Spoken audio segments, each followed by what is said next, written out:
Hey, everybody. Welcome to another episode of Uplifting Conversations.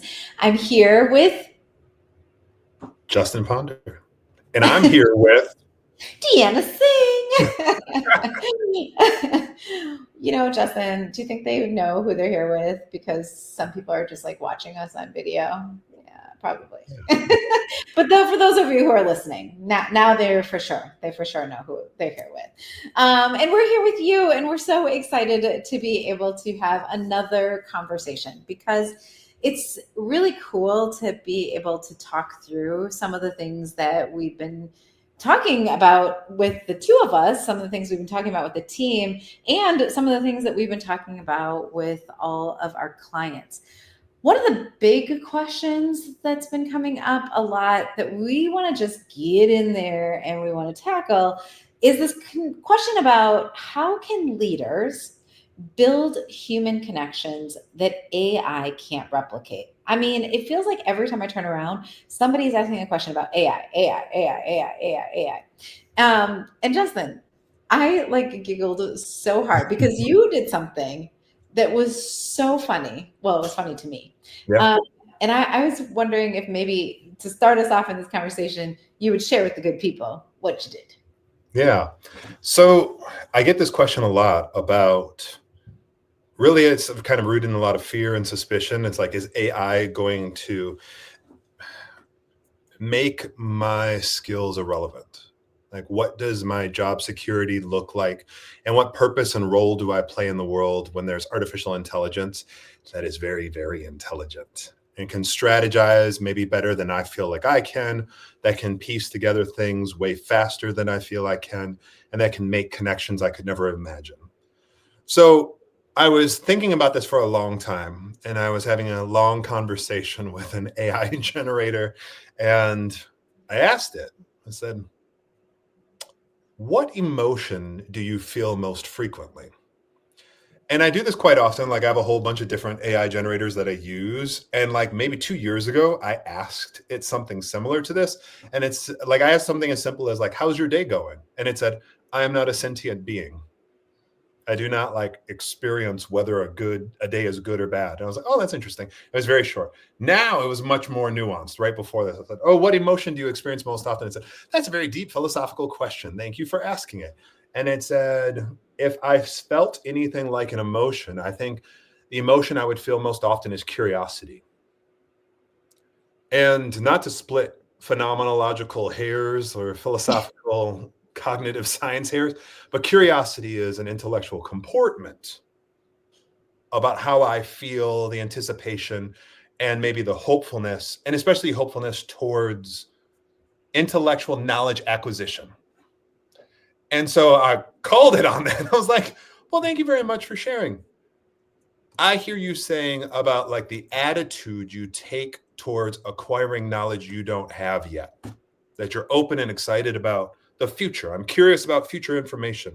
I said, but what is the emotional impact on you in response to information once you acquire it?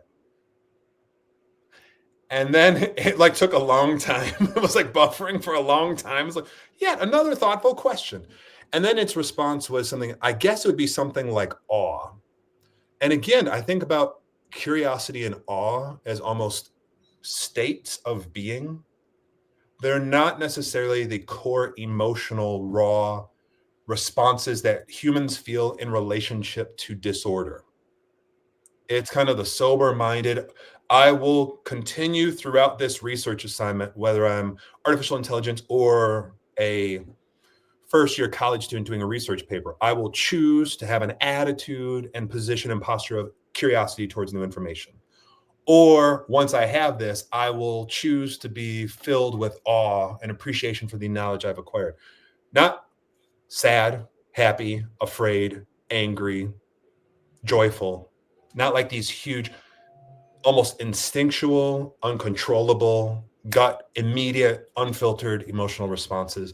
So that's what was very interesting to me. While AI can be very smart, very fast, make all kinds of connections, organize things, recognize themes in our information that we might not be able to recognize about ourselves, But human connection will still require a whole lot of raw.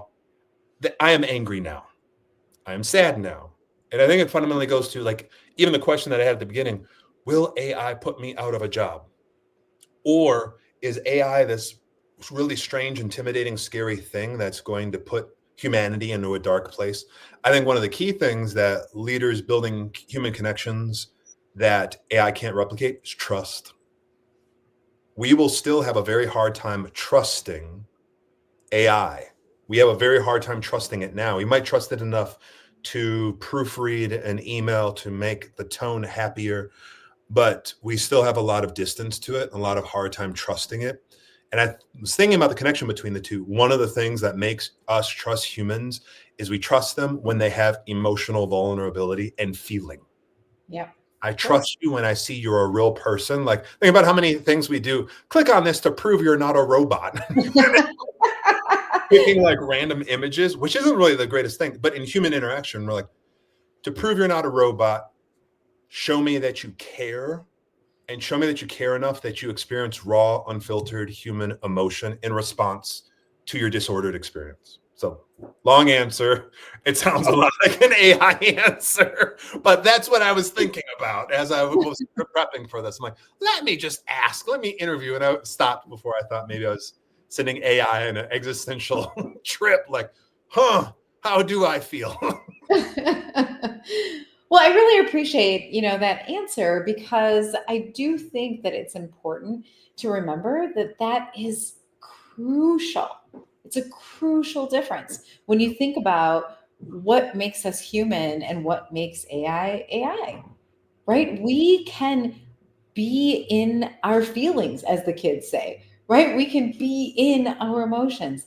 AI does not have the capacity to do that. And that's important And because even if suddenly, like, I am not I don't understand how AI can learn exponentially. There could be a day where all of a sudden, oh, I feel emotions, but there will still be that trust issue. Humans, we have the same amount of difficulty trusting AI as we do trusting, let's say, a more living, sentient being that still, like, let's say, a dog, Mhm. because there is something uniquely in human cognitive science and neuroscience. We need a face. We Sure. would just to continue to trust AI as much or as little as we trust supposed real people who are chatting with us online or supposed real people who are following us on social media. If I can't see your face, I have a hard time feeling an ethical responsibility to you or that you have an ethical responsibility to me seeing my face. There's something very weird in human psychology about I need to see a face. Why do you think we fly halfway across the world to have meetings that last 30 minutes that we could do virtually? I want to see your face. So I think even if AI, well, all of a sudden we're going to dawn and be able to emotionally experience things, there will still be the distrust. There will be a certain amount of trust that only happens when I see your face and you make your face vulnerable to me and you are perceiving my own. You care about me enough to get within 10 feet of me, inhale some of my DNA and let me inhale some of yours. And humans connect in ways that we can't, even virtually. So, That's true. And I think that it's important because what we're able to do is we're able to build those connections, yeah. right? We're able to go back and forth. I mean, how many times have you been in a space and like somebody leans in or somebody smiles Hmm. or somebody like asks you a question, right? Or just in like, I like when you do this, Hmm. right? Because I feel like you are giving me all your attention. Well, thank you. And if for those of you who are listening, it's when he puts his hand underneath his chin and leans forward Big because I old puffy beard, a beard shelf. but it's one of the stances. I mean, he does a lot of stances that let me know that he's giving me all of his attention, but that's one of the Mm, stances that he does that shows me he's giving me all of his attention. that's And huge. there's something Attentiveness and about focus. that that makes me feel something. Right? So it's not even just about whether or not the AI can feel something, but it's also that your behavior can actually make me feel something. It can transfer something to me. And being able to do that is one of our superpowers. That's one of the things, I've written a number of children's books, and there's a couple of them. There's a series called, the I'm a Girl of Color, I'm a Boy of Color books. And the power of those books, at the end of the books, there's a place where children can actually draw a picture of themselves. And so, I used to do a ton of, sometimes I still get the opportunity to do some of these, but I used to do a lot of book readings in schools. And one of my favorite things to talk to the students about is, I would say, guess what? Every single one of you in here has a superpower. Your superpower is that you can go around and you can help other people feel good about themselves. Yeah. You can give other people a recording that they can play over and over and over again in their heads that make them feel a certain way about themselves. Right? Like if I'm like, "Oh, Justin, I like that maroon sweater that you have on. Oh, sir, look at that I beard. know she does because she bought it for me. Good taste. That beard's looking extra shiny today." Things like that. That makes you feel a certain kind of way. And I have done that by being able to see you, hear you, actually create those moments of connectivity. And so the question, that we started this with was, how can leaders build human connections that AI can't replicate? So one of them, and Justin, you went, and helped us understand that from just an emotion standpoint, right? And you went into all the linguistics of it and helped us understand like how it works there. But it's also in what can happen, how we can impact other people, like the impact that we can have, the things that really aren't written or that can be like kind of spouted back at us, but things that happen between us, in the spaces that we occupy in between us. So a few things like that here is like the emotions, but then also we talked about trust. Is like the Mhm. emotions are good, but the deeper thing that they do is that they prove that I am trustworthy enough, that I am compassionate. It reveals my intentions and my openness to be affected by your situation as much as you are. It's how we show empathy. Yeah. You gain trust by you care and you empathize with me. So emotions, trust, and you talked about like modeling behavior, like matching behavior. So it's kind of the mirroring that encourages us to divulge even more information. But I think beyond that, this and moving and I match your behavior is I prove attentiveness. So another thing, let's imagine AI, all the things that it could do. Let's imagine that it can be emotional. Let's imagine that it can all of a sudden become trustworthy one day. Let's imagine all of us in 10 years have AI bots that are in our house that can do all the mirroring behavior that Deanna mentions, that it can sit and it can model our behavior and can say, tell us more. One of the things that you mentioned also that I think will be another hurdle for AI, but remain human in connection is attentiveness and exclusivity, that you have my attention and I'm not paying attention to anything else. Even if we had an AI bot that was looking at us the whole time, say, interesting, please tell me more. And we'd be like, yeah, you're connected to this international global database where you are currently having this conversation with billions of other people also. Didn't we see a movie like this, Justin? I feel like Yep, we saw a movie Her like by Spike that. Jones. And there's a moment where it's like the main character falls in love with an AI program, and it's just conversation. All it is voice, because he has access to like a preview model. And the one of the moments in like almost the romantic comedy. Don't spoil it. Don't spoil it. Is that a spoiler? No, it's not a spoiler. Oh, It's okay. simply when all of a sudden he sees that other people also have it. And he Yeah. goes through this big thing like, this was all fake. I wasn't special. Yeah. And a That's huge part about the human connection that leaders must do. You must show more vulnerability than maybe ever before. You must have more trust and earn more trust than ever before, because that's our lane. Mirroring behavior to encourage people, but prove you have my exclusive attention at this moment.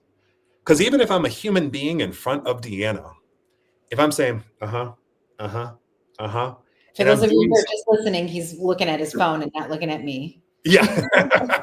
It suggests I have divided attention. So what all the limitations of what humans can't do, that we can't be having billions of conversations all at the same time. We can't be downloading thousands of files for our answer at the same time. The limits of human consciousness, that makes us less than AI on an intellectual level. The virtue is I can prove that I am exclusively paying attention to the human in front of me. So I think that will be enormously important as well. It also like gives you the opportunity to say you are my priority. Priority. Like you're my priority because I've chosen out of the millions of things, I've made a choice. That's another thing that's very different, right? I haven't been asked something and I'm delivering. I've chosen to be here with you. I'm prioritizing you. I am showing like you said, attentiveness. So it's these characteristics of humanness, because it's not going to be like how fast we can regurgitate information. It's not going to be some of the things that maybe some other time, right, were kind of the things that we thought were the only things that needed to be celebrated. Yeah. Those things are still very important. Yeah. However, I think what we're going to see, and I don't even think, you could tell already, what we're going to continue to see is that the people who really know how to harness that humanness, the people who really engage with their humanness, the people who understand it and appreciate it and know how to lift it up, are the ones who are going to move into these leadership roles, because they're the ones that people are going to understand have the very skills that cannot be moved into the world of AI. And so to me, it's this like, we always use the hashtag human better, human better, human better, human better. Now, I think you have to do it. You have to learn how to human better. It's a necessity. And I think we have such a existential crisis for many people, and uncertainty and doubt is because this is the first time where humanity is dealing directly with a physical, obvious, direct, empirical experience with a life form that's like more or less living, that we have not assumed we're superior to. All the other ones, like, yeah, a new species of animal, whatever. It doesn't know stuff. It's clear, like, yeah, this thing's smarter than I'm on, like, yeah, this thing's smarter than me. And it's a great opportunity for us to realize what makes us uniquely human. Because before all this, like, all I did is, well, I am greater than, I am smarter than, I am more rational than, I'm more logical than. And now all of a sudden we see, okay, so what is the human that is supposedly so smart, logical, and rational in a world in which there is something smarter, more logical, and more rational? And the answer is somewhere between pure intellect, reason, rationality, logic, and that human emotional side, that I can show compassion. And I think a lot of leaders from the traditional model of business leadership, the what we can call maybe alpha leadership or industrial revolution leadership, has been driven by, I am fiercely independent, I check my emotions at the door, I compel people to meet goals, and which is fine to a certain extent, but you think at the core, it can make people feel like they're just machines. Yeah. I value you only insofar as I can pressure you to meet a number I've made up in my mind. Mhm. But in this time, in 2025, when we're recording this, when we have employee websites and I can work remotely and work all over the world, even without AI, I would have to, more than ever before, be a compassionate leader. Because if I keep treating people like they are machines that must do my will, and all I value is the ideas and the KPIs and the productivity, AI will do that better than we ever can. I will never could be able to come up with a strategy that's better than AI. But I will still be able to show more human compassion to the people I need to execute that strategy.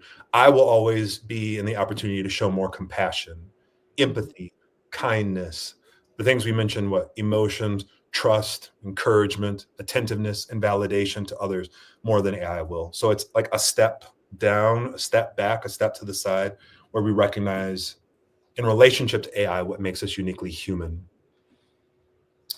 Well, Justin, I think we've covered a lot Yeah. as it relates to this topic, just thinking about what it means to build connections, Yeah. why building connections is so important.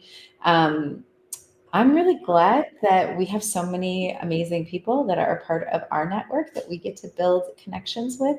I'm so glad that so many people are tuning in because they are leaders who understand that if they and they're not doing it just because like AI is coming and it's scary, but they're Yeah. doing it because they genuinely care about the people that they're Mhm. working with. Like I think that's also important to remember. It's kind of like based off of what you just said too, right? We're not doing this because we're afraid of AI, but I think it's just another reason to do what was always right. And And what we all already wanted to do. yeah, The thing about somewhere along the way, we said, I can't be as compassionate, kind, empathetic, and attentive to humans around me as I'd like to be because of all these pressing issues to take care of.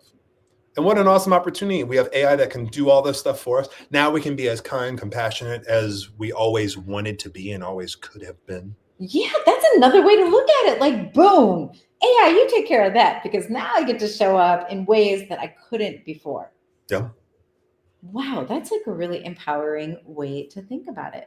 And you know Yeah. what? I think that's a good way to end today's podcast. So I just want to say thank you to all of you who have been tuning in. Thank you for listening. We know that we can't do any of this uplifting work without having people here alongside us. We're really excited, obviously, about the Bridging Leader. If you haven't heard about it, it's the new book that Justin and I are going to be releasing this fall. Make sure that you keep tuning in because we're going to be talking about a lot of these topics. And these are some of the topics that we cover in the Bridging Leader. We would love to be able to continue the conversation with you as we are still working through all the final details of making that a really amazing resource. So thank you so much. See you soon. Hi, everybody. Bye.